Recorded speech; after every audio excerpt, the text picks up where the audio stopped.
শুধু গান নয়, গানের গল্প। সে ডানা মেলে উড়ে যায় অল্প অল্প একদিন, প্রতিদিন একদিন প্রতিদিন।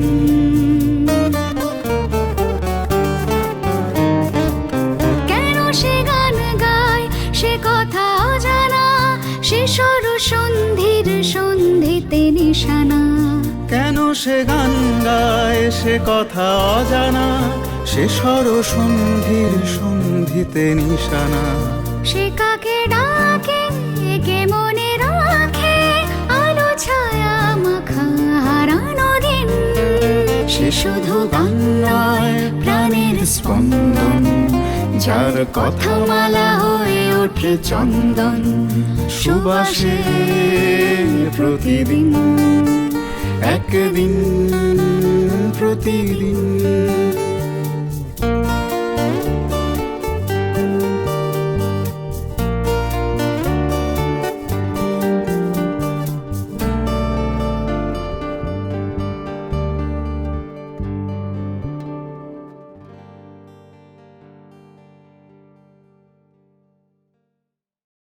সেলিনা তুই কাকে বলবে?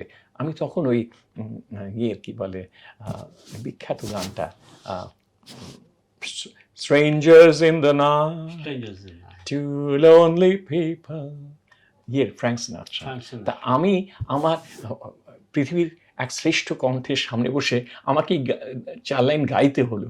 উনি শুনে বললেন, এক্স্যাক্টলি আমি তো এটাই চেয়েছিলাম। এই মানে Strangers in the night, two lonely people, দুজন প্রথম দেখা হচ্ছে, দুজনেই খুব নিঃসঙ্গ। এই নিঃসঙ্গতাটা ভাঙার জন্য একটা সুর তৈরি করে দিতে হচ্ছে, সম্পর্ক তৈরি করার জন্য। তো এই যে জিনিসটা, এটা তো মানে ভেবেচিন্তে করা হয় না, এটা ভেতর থেকে আসে।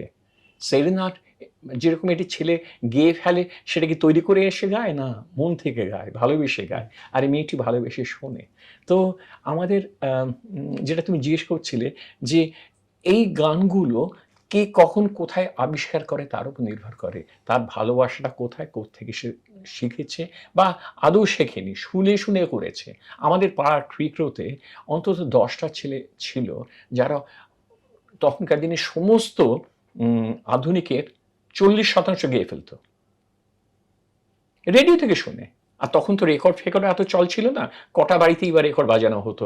ওই যে শনিবার রোববার শুনছে, আর মাঝে মাঝে এখানে ওখানে জলসায় শুনছে, তার থেকে গানগুলোরা তুলে ফেলতো।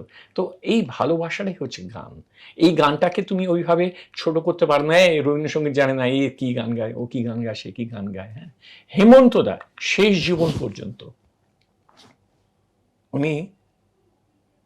উনি তো আমাকে বলেছেন যে রবীন্দ্রসঙ্গীত আমি ভালো করে এলাম, সে তো এই 58-59 সালে, মানে আরও ছড়িয়ে গেল যখন 61-এ যখন রবীন্দ্র শতবর্ষ হলো।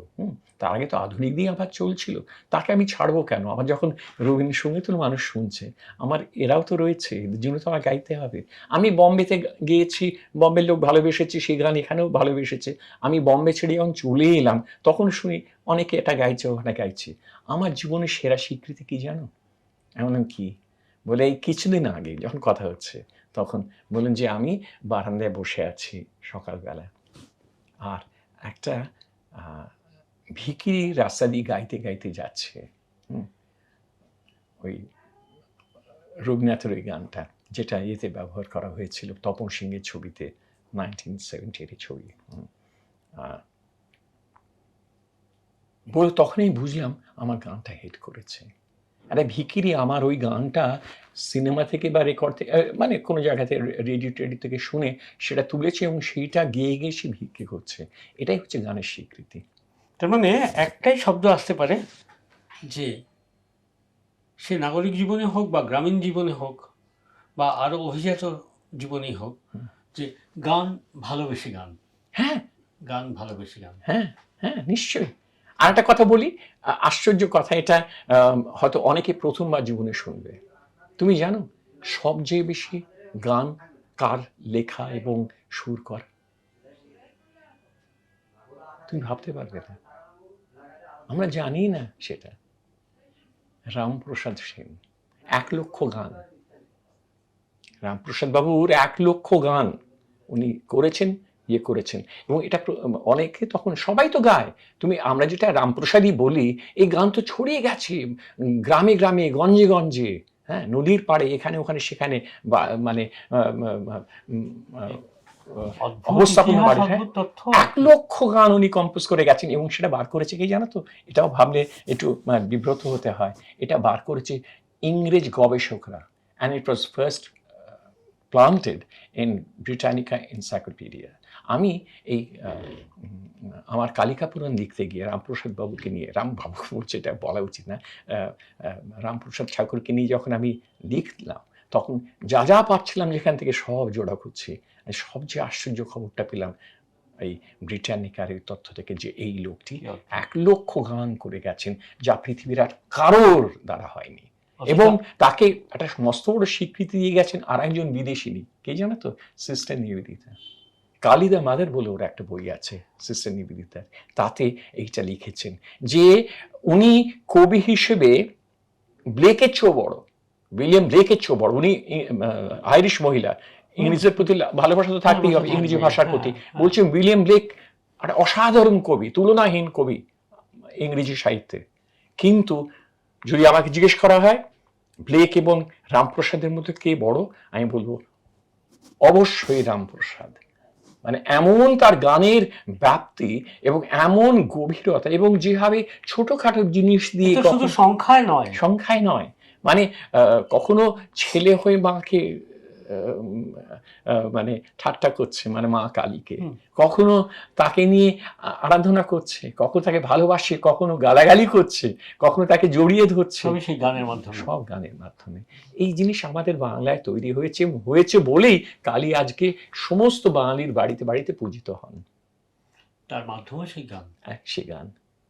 আচ্ছা, কিন্তু সংকটটা আমার যেটা মনে হয়, বাংলা ভাষায় এত ধরনের যে গান, এত রকমের, যার মধ্যে লোকসঙ্গীত, তার মধ্যে আবার বিভিন্ন জায়গার লোকসঙ্গীত, কীর্তন, তারপর আমাদের কবিদের গান যদি বলি, রবীন্দ্রনাথ তার সমকালীন বা তার উত্তরসূরি যারা ছিলেন তাদেরও, আমাদের ডিএল রায় থেকে শুরু করে রজনীকান্ত সেন, অতুল প্রসাদ সেন, আধুনিক গান, তার পরবর্তীকালের আধুনিক গান, স্যাটার ধর্মী গান, লালচাঁদ বড়াল বা পুরাতনী যাকে বলা হয়। কিন্তু পদাবলী কীর্তন তাও বাংলা ভাষায়, মানে বাংলা প্রচুর ভাষা ঢুকেছে তার মধ্যে। এত গান থাকা সত্ত্বেও, এবং রবীন্দ্র পরবর্তী যুগে অবশ্যই সলিল চৌধুরীর নাম, তারও পরবর্তী যুগে আরো আরো গায়ক, গীতিকার, সুরকার, সব মিলিয়ে তো একটা গান, শ্রোতা মিলিয়েও। কিন্তু কোথাও যেন বাংলা গান একটা দুয়োরানির জায়গা এখনো রয়ে গেল। কি তার কারণ হচ্ছে, ওই যে ঠাট্টা করে লেখা হয়েছিল না, সেটা পুরোটাই ঠাট্টা নয়। হ্যাঁ, ওই কনিষ্ঠটি তবলা বাজায়, যাত্রা দলে 5 টাকা পায়। হ্যাঁ, মানে তবলাকে ওখানে কিরকম চেয়ারে দেখা হচ্ছে, তবলা বাজায় 5 টাকা পায়। হ্যাঁ, গান গাওয়াটাকে এক এক সময় মানুষ মনে করেছে মানে অপব্যয় সময়ের। এটা অনেক পরিবারে হয়েছে, অনেক শিক্ষিত পরিবারে হয়েছে, যেখানে আরো অনেক কিছু। কিন্তু আজ তো অজস্র শিল্পী, কিন্তু সেখানেও বাংলা গান কেন কোথাও একটা পিছিয়ে থাকা জায়গায়? গান কিন্তু সংখ্যা দিয়ে বিচার্য নয়। আজকে যত লোক বাংলা গান গাইছে, তারা তো সিকিভাগ গাইতো স্বর্ণযুগের বাংলায়। বাংলা গান যখন স্বর্ণযুগে চলছে 50-এর এবং দশকে এবং 60-এর দশকের মাঝামাঝি, তখন তো আমরা 12-14টা লোককেই শুনতাম, আর তাদের যারা অনুকরণ করে বা অনুসরণ করে যারা গাইতো তাদের শুনতাম, জলসায় ইত্যাদি ইত্যাদি। এখন তো সবাই দেখে নিজে গান বাঁধছে, নিজে গান সুর করছে, নিজে গাইছে, যে লিখছে, অমুক হচ্ছে, তবু কত কিছু হচ্ছে। তবে এটা খারাপ আমি বলছি না, খারাপ বলছি না, কিন্তু তা দিয়ে আমরা কেউ একটা বড় জায়গায় পৌঁছে গেলাম তা কিন্তু নয়। র্যাডিক্যাল চেঞ্জ হচ্ছে। হ্যাঁ, র্যাডিক্যাল, হ্যাঁ, তুমি ঠিক বলেছো, এটা প্রায় মৌসুমি পরিবর্তন। এটা যদি সত্যিকারের হতো, যেমন আমি কথা বলি, স্বর্ণযুগের পরে একটা সত্যিকারের পরিবর্তন এসেছিল সুমনের গানে, তারপরে ওই ধারাতে অনেকে গাইলো। এখন সেটা কোথায় গেছে, এখন সেটা ভেবে দেখতে হবে। কিন্তু সুমন নিজেই তো সরে গেছেন গান থেকে, আর তারপরে যারা এসে সে অনেকেই ভালো গান করেছে, শুরু করেছে, কথাও লিখেছে, গেয়েওছে, কিন্তু একটা আউটস্ট্যান্ডিং একটা ফোকাস, মানে আউটস্ট্যান্ডিং একটা সেলিব্রেশন এখনো পর্যন্ত হয়ে উঠতে পারছে না সামহাও, কেন জানি না।